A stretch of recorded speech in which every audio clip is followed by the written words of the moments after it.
One of the most difficult questions we can ask ourselves is, who are you? This question is only 3 words, so it seems simple enough to answer, and yet answering it requires us to do some deeper digging into what makes us us and how we understand ourselves. It requires a strong level of self-awareness, self-confidence, and being able to assess and say, who are you and what do you stand for? And for many of us, we haven't really had the opportunity to go through this process of looking at ourselves as we really are and understanding what makes us us. And so, simple as it is, who are you? Most of us are inclined to give a response on a foundation or a premise that I would argue is unstable and that is quite fragile. Most of us would relate to this question in reference to our roles, our titles, our accomplishments, perhaps even our relational status. That's where we find our sense of self-worth. And why I would want to challenge that response is because when we arrive at that conclusion of what our worth is and what we bring to the table and where we base our identity, in doing so, we are at risk of losing ourselves. We're at risk of losing ourselves because all of these measures, our roles, our titles, our accomplishments, our relational status, they are changeable. They aren't locked in. And the danger therein lies in what happens when those elements, those characteristics, those engagements that we're invested in are taken away from us. Life is uncertain. Life is not on our schedule. We make the best plans that we can, and then we sort of have to respond as life brings in its factor of change and evolution. And the reality is that all of us are a process in change. We're a process in change over time, and it is really difficult to lock in with certainty and with guarantee that our plans that we set for ourselves, our commitments, our goals are actually going to come to fruition. We make those plans, and yet in the course of making those plans, we find often that our experiences, we have to keep amending our plans to respond to the unexpected occurrences in life, which is a regular part of life. And so along those lines, the challenge in answering this question, who are you, is not to base one's sense of accomplishments or roles or engagements as your foundation for responding, but it causes us to have to dig a little bit deeper. For example, let's say someone takes tremendous pride in their accomplishment academically that's enabled them now to become a lawyer, which is a very well sought after career that has a high degree of respect and acknowledgement of the hard work that went into it. What happens, per se, if that position was taken away from you without your control? What happens when you lose your role as a lawyer? Does that entail now that your sense of worth has diminished or gone down to zero because you don't have access to your role as a lawyer? This can go the same for someone who is in a relationship. Maybe they're a parent, maybe they're a spouse. What happens when the nature of that relationship changes? What happens when the kids leave home, for example? So many parents have found themselves unmoored. They found themselves destabilized when their kids grew up. Their kids who they invested all of their life and made the priority and didn't really reflect on the other commitments that they could have made in relation to who they were.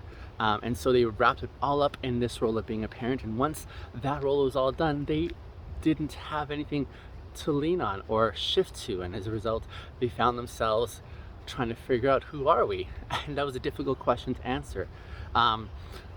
This is the peril of answering this question without doing some deep digging in one's soul. And so my humble proposal to a helpful response to this question has to do more along the lines of, how can we get to know who we are at a very core level, regardless of all of these things that we've come to enjoy and maybe apply ourselves to in life? How can we get to know ourselves beyond all of the roles that we might play?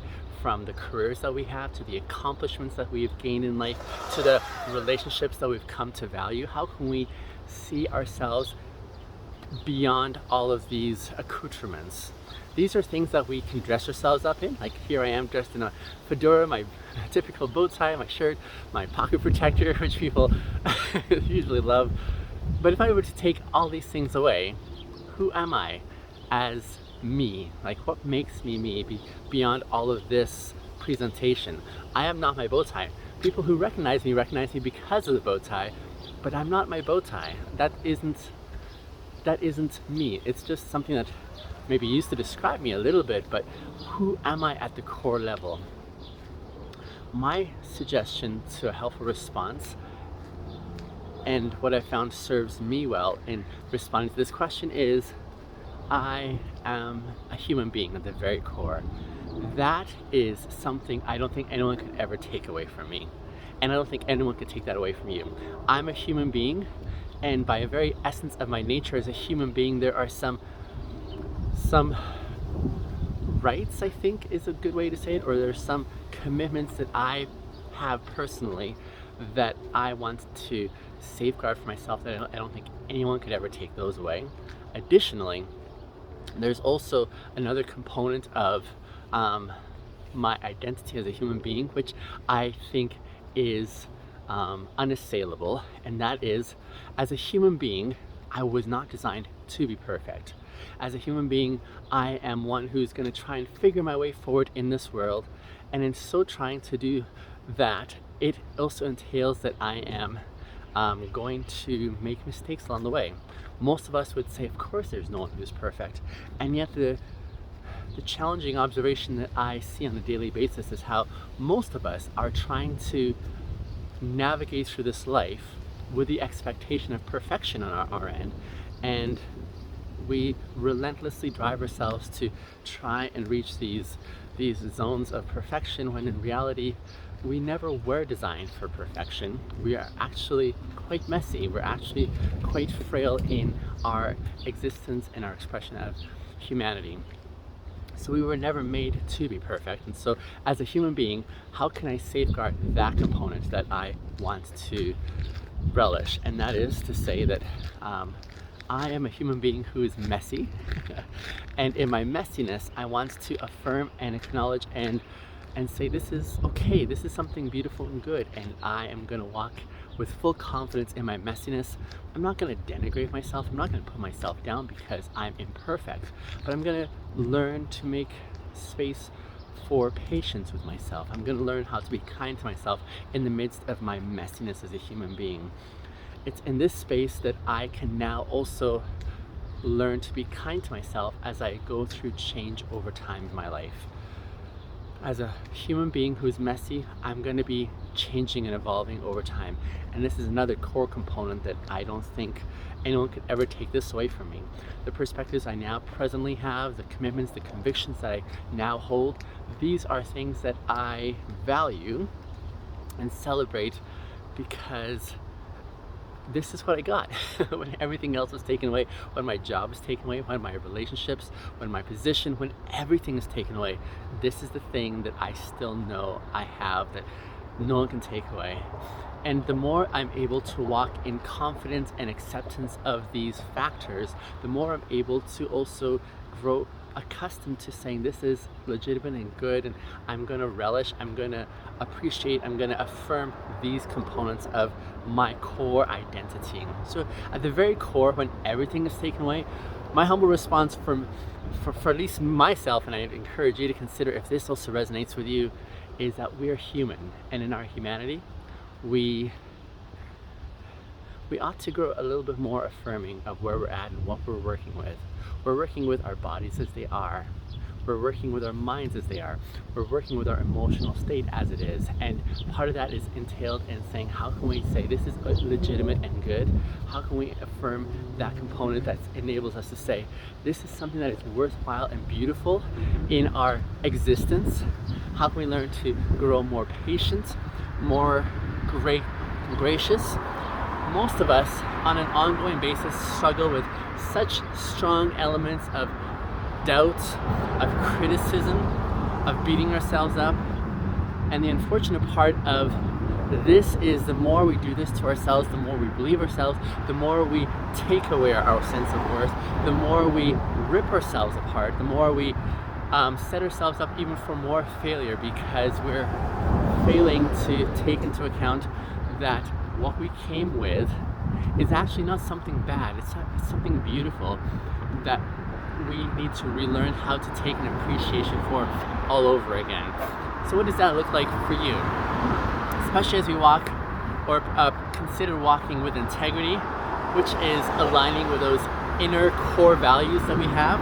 How can we grow self-aware with the things that we have said, this is part of my experiential background. Here's how I came to existence in this world. Here's the things that I've come to say, this is really important for me.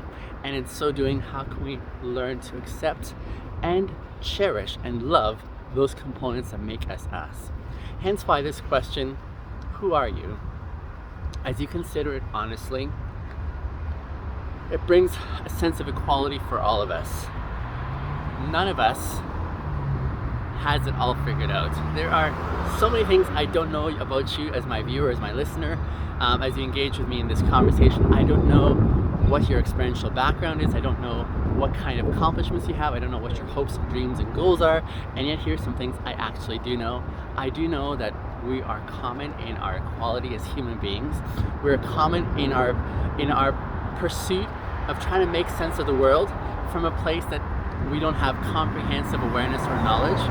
We are equal as well in the ways that we want to experience the good things in this life, and we struggle along those ways. We struggle with things about ourselves and about others, and all this entails how can we progress forward from a vantage point whereby we get to experience redemption. And so as you consider that question, these are some of my thoughts and reflections in how do we get to a point of understanding what is really critically at the core of who we are and what could be, especially as we honestly accept or learn to accept what we came with and how we're engaging in this world. Who are you is a very scary question for many people because they've never maybe done this self-reflection. It's probably a scary thing to be able to look at oneself in the mirror and assess oneself as soberly and as seriously. And part of this entails a sense of courage whereby you are trying to figure out, how can I get to know me, how can I get to accept me, and how can I progress in my me-ness, the way I am made, without having to be apologetic, without having to self-denigrate, without having to suffer those scary components that say, hey, I'm not sure I'm ready for this. For some of us, it might be helpful to maybe get some help in this department, maybe by talking to some people that we trust, that we appreciate their investment in our lives. And maybe it's a helpful extension for us to think about, what does it look like to look for those kind of safe people in one's life to say, I'm not sure I know how to answer this question, and it seems like a scary prospect. Would you be willing to help me sort out how to get to a conclusion that is kind, a conclusion that is self-affirming, because we don't do this very well on our own, and we haven't really been taught how to do this in life in general. It might involve having those conversations with, say,